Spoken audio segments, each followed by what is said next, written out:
तो दोस्तों आज हम फिर से आपके लिए लेकर आए हैं देश दुनिया की सभी ताजा बड़ी खबरें। फटाफट इस वीडियो में आपको बताने वाले हैं, तो वीडियो को अंत तक जरूर देखें। अगर आप भी गोदी मीडिया का जो विरोध करते हैं तो वीडियो को दिल से लाइक करके अपना समर्थन जरूर दर्ज करें। इसी बीच पर तो दोस्तों पहली बड़ी खबर की ओर, तो दिल्ली के तबलीगी मरकज मामले में 122 मलेशियन नागरिकों को मिली जमानत, लेकिन नहीं जा सकेंगे अपने देश। जहाँ दोस्तों आपको बता दें ये काफी बड़ी और अच्छी खबर सामने निकल कर आ रही है कि निजामुद्दीन मरकज मामले में मंगलवार को 122 मलेशियाई नागरिकों को दिल्ली की साकेत कोर्ट ने और जमानत दे दी है। इन सभी लोगों को 10,000 के निजी मुचलके पर अंतरिम जमानत कोर्ट की तरफ से दी गई है। हालांकि जब तक केस खत्म नहीं होता वे अपने देश मलेशिया वापस नहीं जा सकेंगे, ये कोर्ट ने कहा है। वहीं आपको बता दें कि अदालत में वीडियो कॉन्फ्रेंसिंग के जरिए आरोपी विदेशी नागरिकों की पेशी हुई और आरोपी विदेशी नागरिकों पर वीजा नियम उल्लंघन और कोरोना महामारी के नियमों के उल्लंघन और देश में कोरोना फैलाने का आरोप था, जिसके बाद कोर्ट ने सुनवाई की और 10,000 के निजी मुचलके पर इन्हें जमानत दे दी है। लेकिन कोर्ट ने कहा है कि जब तक इन पर केस चलेगा तब तक ये अपने देश वापस नहीं जा सकेंगे। इसी बीच बढ़ते दोस्तों अगली बड़ी खबर की ओर, तो चीन मसले को लेकर एक बार फिर से असदुद्दीन ओवैसी ने प्रधानमंत्री मोदी पर बोला हमला। कहा बफर जोन पर सहमत होकर प्रधानमंत्री मोदी ने चीन को सौंप दी भारत की जमीन। जय दोस्तों आपको बता दें कि AIMM के अध्यक्ष असदुद्दीन ओवैसी ने एक बार फिर से चीन के साथ चल रहे गतिरोध पर प्रधानमंत्री मोदी पर हमला बोला है। असदुद्दीन ओवैसी ने हमला बोलते हुए कहा कि जब प्रधानमंत्री मोदी ने सर्वदलीय बैठक में कहा था कि ना कोई हमारी सीमा में घुसा है और न ही हमारी किसी पोस्ट पर किसी ने कब्जा किया है, तो प्रधानमंत्री मोदी ने देश के नागरिकों से झूठ बोला और उन्हें गुमराह किया। आगे असदुद्दीन ओवैसी ने आरोप लगाया है कि LAC पर भारतीय हिस्से में बफर जोन पर सहमत होकर प्रधानमंत्री मोदी ने हिंदुस्तान की जमीन को चीन को सौंप दिया है और उसका कब्जा वैध कर दिया है। आगे असदुद्दीन ओवैसी ने कहा कि बफर जोन की इस सहमति के कारण हमने पेट्रोल पॉइंट 14, 15 और 17 पर अपना नियंत्रण खो दिया है और ये जमीन हमने चीन को सौंप दी है। अब ये जमीन हमारी नहीं रही, हम अपने ही क्षेत्र में गश्त भी अब नहीं कर पाएंगे। असदुद्दीन ओवैसी इतने पर ही नहीं रुके, उन्होंने कहा कि LAC से 6 किलोमीटर दूर स्थित सियोक भारत के लिए गश्त की सीमा होगा। ये गलवान घाटी का इलाका चीन को देना जैसा ही है, क्योंकि हम इस क्षेत्र में कभी भी गश्त नहीं कर पाएंगे और इस क्षेत्र में भारतीय सेना कभी नहीं जा पाएगी। तो ये क्षेत्र प्रधानमंत्री मोदी ने चीन को दे दिया है। तो ये काफी बड़ी बात उन्होंने कही है। इसी बीच बढ़ते दोस्तों अगली बड़ी खबर की ओर, तो आर्थिक बर्बादी को लेकर एक बार फिर से राहुल गांधी ने केंद्र की मोदी सरकार पर साधा निशाना। कहा मोदी के द्वारा आर्थिक बर्बादी को चुपचाप नहीं सहा जाएगा। जय दोस्तों आपको बता दें कि कांग्रेस के वरिष्ठ नेता राहुल गांधी ने एक बार फिर से केंद्र की मोदी सरकार पर आर्थिक बर्बादी का आरोप लगाया है। राहुल गांधी ने देर शाम एक ट्वीट किया और कहा कि भारत का आर्थिक कुप्रबंध एक त्रासदी है जिससे करोड़ों परिवार बर्बाद हो जाएंगे। आगे राहुल गांधी ने कहा कि इसे चुपचाप नहीं सहा जाएगा, इसके खिलाफ मैं आवाज उठाऊंगा। वहीं आपको बताने की गौरतलब है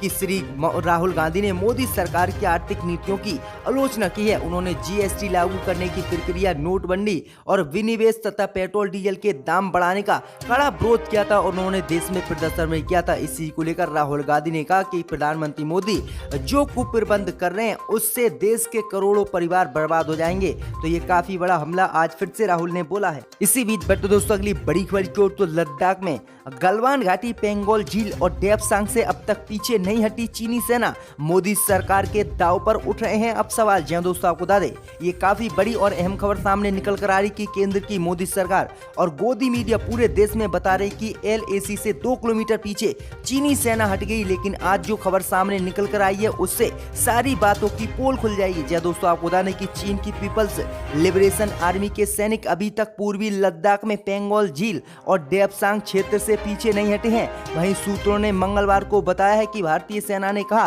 कि अपने तमाम सामान सहित चीनी सेना पेंगोल झील और डेप्सांग क्षेत्र से वापस नहीं लौटी है। जय दोस्तों आपको बता दें ये भारतीय सेना ने साफ कह दिया, जबकि मोदी सरकार और गोदी मीडिया लगातार कह रही कि चीन की सेना 2 किलोमीटर पीछे LAC से हट गई है, लेकिन भारतीय सेना ने आज साफ कर दिया है। वहीं सूत्रों ने बताया कि दोनों पक्षों के बीच सबसे विवाद इस मुद्दा पेंगोल झील के फिंगर कोट क्षेत्र और डेप्सांग में चीनी सैनिकों के पीछे हटना लगभग तय था, लेकिन ये सेना पीछे नहीं हटी है और इन्होंने अपने वाहन सहित वहां पर मौजूद है, जो मोदी सरकार की पोल खोलते सामने नजर आ रहे हैं। तो ये काफी बड़ी खबर सामने निकल कर आ रही है।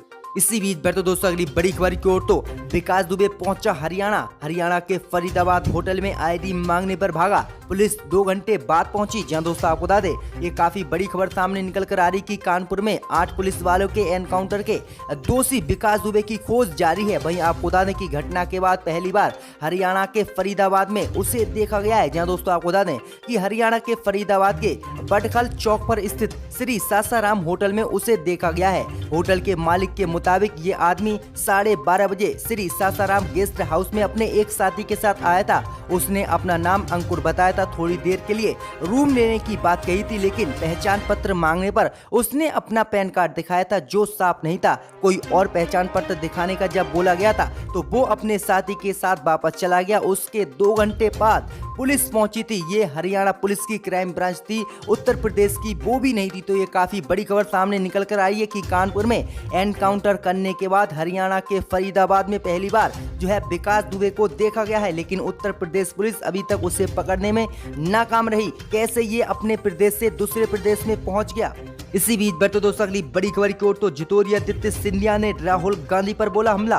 कहा कमलनाथ सरकार में कुर्सी पर कोई और चाबी किसी और के पास थी। जी दोस्तों आपको बता दें कि एक बार फिर से वर्चुअल रैली को संबोधित करते हुए ज्योतिरादित्य सिंधिया ने कांग्रेस अध्यक्ष राहुल गांधी पर हमला किया है। जहां दोस्तों आपको बता दें कि ज्योतिरादित्य सिंधिया ने कहा कि कांग्रेस अध्यक्ष राहुल गांधी ने वादा किया था कि 10 दिन में किसानों का कर्ज माफ किया जाएगा, लेकिन 10 महीने तक किसानों ने इंतजार किया, उनके खातों में पैसे नहीं पहुंचे। वहीं सिंधिया ने कमलनाथ सरकार को लेकर कहा कि सरकार की कुर्सी पर कोई और बैठता था, लेकिन चाबी किसी और के हाथ में होती थी। यानी उनका साफ कहना था कि सिर्फ नाम के लिए जो है कमलनाथ मुख्यमंत्री पद की कुर्सी पर बैठे थे, लेकिन चाबी असली जो थी वो राहुल गांधी के पास थी और राहुल गांधी जो चाहते वो मध्य प्रदेश में होता। तो ये काफी बड़ी बात और हमले बोले गए हैं आज ज्योतिरादित्य सिंधिया के साथ। इसी बीच बढ़ते दोस्तों अगली बड़ी खबर की ओर तो महाराष्ट्र में डॉक्टर भीमराव अंबेडकर के घर पर तोड़फोड़। गृह मंत्री ने कहा कि दोषियों के खिलाफ सख्त कार्रवाई होगी। जय दोस्तों आपको बता दें कि दलितों के आदर्श डॉक्टर भीमराव अंबेडकर के मुंबई स्थित